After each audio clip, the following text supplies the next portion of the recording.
മനുഷ്യക്കടത്ത് ആരോപിച്ച് ഛത്തീസ്ഗഡിൽ അറസ്റ്റ് ചെയ്ത കന്യാസ്ത്രീകൾക്കെതിരായ കേസ് റദ്ദാക്കുന്നതിൽ ഹൈക്കോടതിയെ സമീപിക്കുന്നതിൽ കത്തോലിക്ക സഭയുടെ തീരുമാനം വിശദമായ കൂടിയാലോചനകൾക്ക് ശേഷം മാത്രമെന്ന വിവരം വരുന്നു. അഭിഭാഷകരുമായി കൂടിക്കാഴ്ച നടത്തിയതിനു ശേഷം അപ്പീൽ നൽകുന്ന കാര്യം ആലോചിക്കും. റായ്പൂർ അതിരൂപത വക്താവ് സെബാസ്റ്റ്യൻ പൂമറ്റം ഈ കാര്യം നമ്മളെ അറിയിച്ചു. ജാമ്യം ലഭിച്ച കന്യാസ്ത്രീകളെ ഛത്തീസ്ഗഡിലെ ദില്ലി രാജാറായിലെ മഠത്തിൽ എത്തിച്ചു കഴിഞ്ഞു. അവിടെയായിരിക്കും ഇനി അവർ കുറച്ച് ദിവസങ്ങൾ ഉണ്ടാകുക. ദുർഗിൽ നിന്ന് അജീഷ് ജയകുമാറും അതുപോലെ ദുർഗ് റെയിൽവേ സ്റ്റേഷൻ പരിസരത്ത് ശ്രീനാഥ് ചന്ദ്രനും തത്സമയം ചേരുകയാണ്. ആദ്യം അജീഷിലേക്ക്. Good morning to both of you. Ajeesh, വലിയൊരു മഴ പെയ്ത് തുറന്ന പോലെയുണ്ട്. നമ്മളെ കേരളത്തെ വല്ലാത്ത ശ്വാസം മുട്ടിച്ച ഒരു സംഭവത്തിനാണ് ജാമ്യം കിട്ടിയതോടെ മാറിയത്. എന്നാൽ കേസ് അവിടെ കിടക്കുകയാണ്. ഇത് NIA ആണ് ഈ കേസ് അന്വേഷിക്കുന്നത്. കൺവിക്ഷൻ റേറ്റൊക്കെ NIAക്ക് ഉള്ളത് വളരെ കൂടുതലായതുകൊണ്ട് NIAയുടെ അന്വേഷണം വേറൊരു രീതിയിലായിരിക്കും. അപ്പോൾ അത് ഒരുപാട് മൊഴിയെടുക്കലും ഒക്കെ ഉണ്ടാകുമെന്നുള്ളത് തീർച്ചയായിട്ടും നമുക്ക് ചില ഭയപ്പാടുകൾ ഉണ്ടാകുന്ന കാര്യമാണ്. അജീഷ് പറയൂ. Good morning SK. എന്തായാലും 9 ദിവസത്തിന് ശേഷം കന്യാസ്ത്രീകൾ പുറത്തിറങ്ങിയപ്പോൾ എല്ലാവർക്കും വലിയ സന്തോഷമായിരുന്നു, ആശ്വാസമായിരുന്നു. പക്ഷേ ഇപ്പോഴും ആശങ്ക ബാക്കിയാകുന്നത് ഇനി കേസ് NIAയുടെ കോർട്ടിലേക്ക് പോകുന്നു എന്നുള്ളത് കൊണ്ട് തന്നെയാണ്. കാരണം ഈ കോടതി ഉത്തരവിൽ വ്യക്തമായിട്ട് പറയുന്നുണ്ട് ഇനി RPF അല്ല NIA ഉദ്യോഗസ്ഥരായിരിക്കും ഈ കേസിന്റെ തുടരന്വേഷണം നടത്തുക എന്നുള്ളത്. അതാണ് ഈ സഭയെയും ഈ കന്യാസ്ത്രീകളുടെ കുടുംബാംഗങ്ങളെയും ഒക്കെ ആശങ്കപ്പെടുത്തുന്നത്. നിലവിൽ ഈ സഭാ വക്താവുമായി നമ്മൾ സംസാരിക്കുമ്പോൾ അദ്ദേഹം പറയുന്നത് ഈ കേസിനി ഇപ്പോഴും കോടതി NIA ഉദ്യോഗസ്ഥർ വരുമെന്ന് പറയുമെങ്കിലും ഇനി അന്വേഷണം ആ രീതിയിൽ മുന്നോട്ട് പോകുമോ തുടങ്ങിയ ഒരു സംശയങ്ങൾ ബാക്കിയായിട്ടുണ്ട്. നിലവിൽ ഈ അഭിഭാഷകരുമായി കൂടിയാലോചന നടത്തിയ ശേഷം മാത്രമാണ് ഈ കേസ് തന്നെ റദ്ദാക്കണമെന്നാവശ്യപ്പെട്ട് ഹൈക്കോടതിയിൽ പോകുന്നതിനെ പറ്റി ഇപ്പോൾ ആലോചിക്കുന്നത്. അവർ അത്തരത്തിലുള്ള കൂടിയാലോചനകളൊക്കെ തുടങ്ങിക്കഴിഞ്ഞു എന്നാണ് മനസ്സിലാക്കുന്നത്. ഞായറാഴ്ച ദിവസമാണ്. ദുർഗിലെ ഈ പള്ളികളിലൊക്കെ പ്രാർത്ഥനയും മറ്റും നടക്കുന്നുണ്ട്. ഈ കന്യാസ്ത്രീകളെ ഇന്നലെ രാത്രി തന്നെ ഈ ദുർഗിലെ വിശ്വദീപം കോൺവെന്റിൽ നിന്ന് ഇന്നലെ രാത്രി അത്താഴത്തിന് ശേഷം ഇവരുടെ തന്നെ കോൺവെന്റുള്ള ഛത്തീസ്ഗഡിലെ 80 കിലോമീറ്റർ അപ്പുറത്തുള്ള ഛത്തീസ്ഗഡിലെ ദില്ലി രാജാഹര എന്ന് പറയുന്ന സ്ഥലത്തിലേക്ക് കൊണ്ടുപോയിരുന്നു. ഇനി പോലീസ് സംരക്ഷണയിലായിരുന്നു ഈ കന്യാസ്ത്രീകളെ അങ്ങോട്ടേക്ക് മാറ്റിയത്. കുറച്ച് ദിവസം അവിടെ തന്നെ ഉണ്ടാകും. അതിനുശേഷം ഈ കേസിന്റെ തുടർ നടപടികൾ എന്ന് അറിഞ്ഞതിന് ശേഷം മാത്രമേ ഇനി ആ കന്യാസ്ത്രീകളെ മറ്റെങ്ങോട്ടേക്കും കൊണ്ടുപോകുള്ളൂ. ഇനി കുറച്ച് ദിവസം അവിടെ തന്നെ ഉണ്ടാകുമെന്നാണ് ആ കന്യാസ്ത്രീകൾ തന്നെ നമ്മളോട് നേരിട്ട് പറഞ്ഞത്. മാധ്യമങ്ങളോട് സംസാരിക്കാൻ വിലക്കുണ്ട്. അങ്ങനെയാണ് കോടതിയുടെ ജാമ്യാവസ്ഥയിലെ ഉപാധി. അതുകൊണ്ട് നേരിട്ട് സംസാരിച്ചില്ല. പക്ഷേ നമുക്കല്ല അവരോട് സംസാരിക്കാൻ കഴിഞ്ഞിരുന്നു ഇന്നലെ രാത്രി തന്നെ. എല്ലാവരോടും പ്രത്യേകം നന്ദി അടക്കം മാധ്യമങ്ങളോടക്കം നന്ദി പറഞ്ഞിരുന്നു. കാരണം നമ്മളുടെ അടക്കം ഇടപെടൽ കാരണമാണ് അവരുടെ മോചനം കുറച്ചും കൂടി പെട്ടെന്ന് സാധ്യമായത് എന്ന് പറയുന്നുണ്ട്. എന്തായാലും ഈ കന്യാസ്ത്രീകളുടെ ഈ കേസിന്റെ തുടർ ഭാവി എന്തെന്നുള്ളതിനെ കുറിച്ച് ഇപ്പോൾ അഭിഭാഷകരുമായി ആലോചിക്കുകയാണ് എന്നാണ് സഭ റായ്പൂർ അതിരൂപത വക്താവ് തന്നെ നമ്മളോട് പറഞ്ഞത്. കൂടാതെ ഇതിൽ ഏറ്റവും പ്രധാനപ്പെട്ട ഒരു കാര്യമെന്ന് പറയുന്നത് ഈ 3 പെൺകുട്ടികൾ കന്യാസ്ത്രീകളുടെ കൂടെ ഒപ്പം വന്ന ഈ 3 പെൺകുട്ടികൾ നൽകിയ പരാതിയാണ്. ഇന്നലെ നാരായൺപൂർ പോലീസ് സ്റ്റേഷനിലെത്തി ഈ പെൺകുട്ടികൾ പരാതി നൽകിയിരുന്നു. പക്ഷേ പോലീസ് സാങ്കേതികത്വം പറഞ്ഞ് ഈ കേസ് എടുത്തിരുന്നില്ല. കാരണം ഈ സംഭവം നടന്നത് ദുർഗ് റെയിൽവേ സ്റ്റേഷൻ പരിസരത്ത് ആയതുകൊണ്ട് അവിടെ നാരായൺപൂർ പോലീസ് സ്റ്റേഷന് ഈ കേസെടുക്കാൻ സാധിക്കില്ല എന്നാണ് പറയുന്നത്. അവിടുന്ന് 200-ലധികം കിലോമീറ്റർ ദൂരമുണ്ട് ഈ നാരായൺപൂർ പെൺകുട്ടികളുടെ ഗ്രാമത്തിലേക്ക്. അതുകൊണ്ട് ഓൺലൈനായിട്ട് ഒരു പരാതി നൽകാനുള്ള ഒരു ആലോചനയിലാണ് ഈ പെൺകുട്ടി നൽകുന്നത്. ഈ പെൺകുട്ടികൾക്ക് ഈ നിയമസഹായം നൽകുന്നത് അവിടുത്തെ CPI ആണ്. ഇന്നലെ CPI ജില്ലാ കമ്മിറ്റി ഓഫീസിൽ എത്തിയതിനു ശേഷമാണ് ഈ പോലീസിലടക്കം പരാതി എഴുതി നൽകിയത്.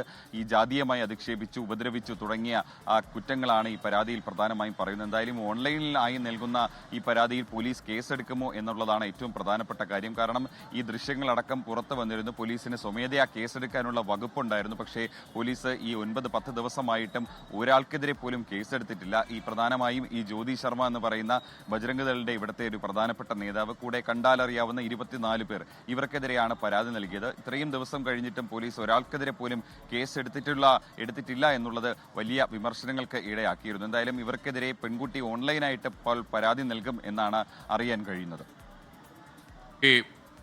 നമുക്കിപ്പം ചേർന്ന അജീഷ് ജയകുമാറാണ്. ഇനി ദുർഗ് റെയിൽവേ സ്റ്റേഷൻ പരിസരത്ത് നിന്ന് ശ്രീനാഥ് ചന്ദ്രൻ കൂടി ചേരുന്നു. നിങ്ങൾക്കറിയുന്ന പോലെ ഈ റെയിൽവേ സ്റ്റേഷനിൽ നിന്നാണ് ഈ കന്യാസ്ത്രീകളെ പോലീസ് പിടികൂടിയെന്ന് മാത്രമല്ല ബജറംഗ് ദൾ പ്രവർത്തകരൊക്കെ തന്നെ ഈ മതപരിവർത്തനമൊക്കെ ആരോപിച്ച് ഇവർക്കെതിരെ സമ്മർദ്ദ തന്ത്രങ്ങളുമായി വന്നത്. ഇപ്പോൾ മതപരിവർത്തനമൊക്കെ പൊളിഞ്ഞ് പാളീസായി. കാര്യം ഈ പെൺകുട്ടികളെല്ലാം ക്രിസ്ത്യൻസാണ്. പിന്നെ എങ്ങോട്ട് പരിവർത്തനം ചെയ്യാൻ എന്നുള്ള ചോദ്യം ബാക്കിയാകുന്നു. ഈ റെയിൽവേ സ്റ്റേഷനിൽ നിന്നാണ് ശ്രീനാഥ് ചന്ദ്രൻ ചേരുന്നത്. ശ്രീനാഥ്, ഈ റെയിൽവേ സ്റ്റേഷൻ പരിസരം ശരിക്കും കന്യാസ്ത്രീകൾക്ക് ഒരു ദുസ്വപ്നമുള്ള സ്ഥലമായി മാറിയിട്ടുണ്ട്. വിവരങ്ങൾ. തീർച്ചയായും SKN ഇവിടെ നിന്നാണ് ഈ റെയിൽവേ സ്റ്റേഷനിൽ നിന്നാണ് ഈ കേസിന്റെ ഒക്കെ തന്നെ തുടക്കം. ഇവിടേക്ക് ആഗ്രയിൽ നിന്നെത്തിയ കന്യാസ്ത്രീമാർ, നാരായൺപൂരിൽ നിന്നെത്തിയ പെൺകുട്ടികൾ അവരുമായി മടങ്ങേണ്ടതായിരുന്നു. ആഗ്രയിലെ ആശുപത്രിയിലായിരുന്നു അവർക്ക് ജോലി തരപ്പെടുത്തി വെച്ചിരുന്നത്. അങ്ങനെ ഒരു യാത്രയ്ക്ക് ഒരുങ്ങുമ്പോഴാണ് പെട്ടെന്ന് അവരെ തടഞ്ഞു വെക്കുകയും ബജ്രംഗ് ദൾ പ്രവർത്തകർ ഒത്തുകൂടുകയും പിന്നീട് അവർ നേരിട്ട ക്രൂരത നമ്മൾ കണ്ടതാണ്. ആ ദൃശ്യങ്ങൾ സഹിതം നമ്മൾ കണ്ടതാണ്.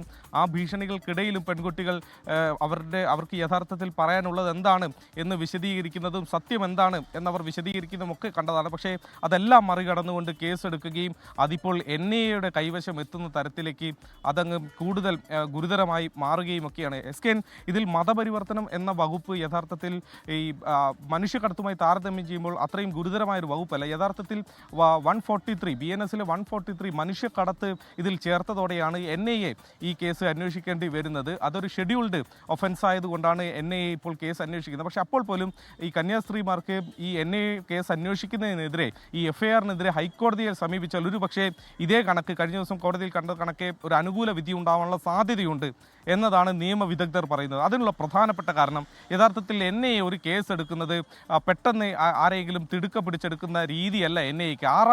NIA നിയമത്തിലെ 6-ാം വകുപ്പിൽ കൃത്യമായി തന്നെ എങ്ങനെയാണ് NIA ഒരു കേസ് എടുക്കേണ്ടത് എന്നത് നിർവചിച്ചിട്ടുണ്ട്. യഥാർത്ഥത്തിൽ സംസ്ഥാന സർക്കാർ ഇങ്ങനെയൊരു ക്രൈം നടന്നതായി കേന്ദ്ര സർക്കാരിൻ്റെ ആഭ്യന്തര മന്ത്രാലയത്തിന് വിവരം അറിയിക്കുന്നു. ആഭ്യന്തര മന്ത്രാലയത്തിലെ counter terrorism and counter radicalisation division ഇത് പരിശോധിച്ചതിന് ശേഷം 15 ദിവസത്തിനകം ഇതിലൊരു തീരുമാനമെടുത്ത് ഉത്തരവിറക്കുന്നു. അങ്ങനെയാണ് NIA യഥാർത്ഥത്തിൽ ഒരു കേസ് ഏറ്റെടുക്കുന്നത്. പക്ഷേ ഇവിടെ അതൊന്നും തന്നെ നടന്നിട്ടില്ല. സെഷൻസ് കോടതിയിൽ ഈ കേസ് വന്നപ്പോഴാണ് ഇതിൽ 143 ഉള്ളത് കൊണ്ട് അത് ഇനിയിപ്പോൾ NIA കോടതി പരിഗണിക്കണമെന്ന് പറയുന്നു. ഇന്നലെ ഇപ്പോൾ കോടതി ഉത്തരവ് വന്നപ്പോഴാണ്, ജാമ്യ ഉത്തരവ് വന്നപ്പോഴാണ് അത് ഇനിയിപ്പോൾ NIA ആണ് അന്വേഷിക്കേണ്ടത് എന്ന് മനസ്സിലാക്കുന്നത്. യഥാർത്ഥത്തിൽ അങ്ങനെയല്ല അതിൻ്റെ നടപടിക്രമം. നേരത്തെ പല കേസുകളിലും അത് 2019 ഛത്തീസ്ഗഡ് സർക്കാർ വേഴ്സസ് NIA കേസ്, ഒപ്പം തന്നെ 2024 Ankush Vipin Kapoor versus NIA case, 2025 അതായത് ഈ വർഷം പിങ്കി വേഴ്സസ് UP ഗവൺമെൻറ്, ഈ കേസുകളിലൊക്കെ തന്നെ ഈ പ്രശ്നം ചൂണ്ടിക്കാട്ടുകയും അതിലൊക്കെ തന്നെ സുപ്രീം കോടതി NIA ഈ തരത്തിലല്ല കേസ് എടുക്കേണ്ടത് എന്ന് പറഞ്ഞ് ആ കേസ് റദ്ദാക്കുന്ന സാഹചര്യം ഉണ്ടായിട്ടുണ്ട്. ഈ കന്യാസ്ത്രീകളുടെ കാര്യത്തിലും ഇതേ സാഹചര്യം തന്നെ നിലവിലുണ്ട് എന്നതാണ് അവർക്ക് പ്രതീക്ഷ നൽകുന്നത്. ഏതായാലും ഹൈക്കോടതിയിലേക്ക് അവർ പോകും എന്നതാണ്, ഈ കേസ് റദ്ദാക്കാൻ വേണ്ടി പോകും എന്നതാണ് മനസ്സിലാക്കുന്നത്. അപ്പോൾ ഞാനിപ്പോൾ സൂചിപ്പിച്ച ഈ കേസുകളൊക്കെ അവർക്ക് ഉദ്ധരിക്കാൻ കഴിയുന്നതുമാണ്. അതുകൊണ്ട് NIA ഇപ്പോൾ കേസെടുത്തത് പോലും ചട്ടവിരുദ്ധമായി ആണ് എന്ന വാദമായിരിക്കും ഇനിയിപ്പോൾ ഉയരാൻ പോവുക. അങ്ങനെയെങ്കിൽ ആ കേസ് റദ്ദാക്കാനുള്ള സാധ്യത ഉണ്ട്. SKN. ഓക്കെ, ശ്രീനാഥ് ചന്ദ്രനാണ് വിവരങ്ങൾ നൽകിയത്. NIA പ്രത്യേകിച്ച് ഈ അടിസ്ഥാനമില്ലാത്ത കേസുകളൊന്നും അന്വേഷിച്ച് സമയം കളയുന്ന ഒരു അന്വേഷണ ഏജൻസി അല്ല NIA. അതുകൊണ്ട് നമുക്കതിൽ പ്രതീക്ഷയുണ്ട്. കാരണം അവർ എടുക്കുന്ന കേസുകളെല്ലാം തന്നെ കൺവിക്ഷൻ 90% മുകളിലാണ് ഈ കൺവിക്ഷൻ റേറ്റ് എന്ന് പറയുന്നത്. കാരണം അത്രയും ശാസ്ത്രീയമായ ഒരു ഏജൻസിയാണ് ഈ NIA. അപ്പോൾ അവരന്വേഷിക്കുമ്പം കല്ലും നെല്ലും തിരിയും എന്ന കാര്യത്തിൽ സംശയമില്ല. ലോകത്തെവിടെയായാലും ഏത് സമയത്തും 24 വാർത്തകളും ഓഗ്മെന്റഡ് റിയാലിറ്റി പാക്കേജുകളും എക്സ്പ്ലെയിനറുകളും വിശദമായി കാണാൻ ഞങ്ങളുടെ YouTube ചാനൽ നിങ്ങൾക്ക് സബ്സ്ക്രൈബ് ചെയ്യാം.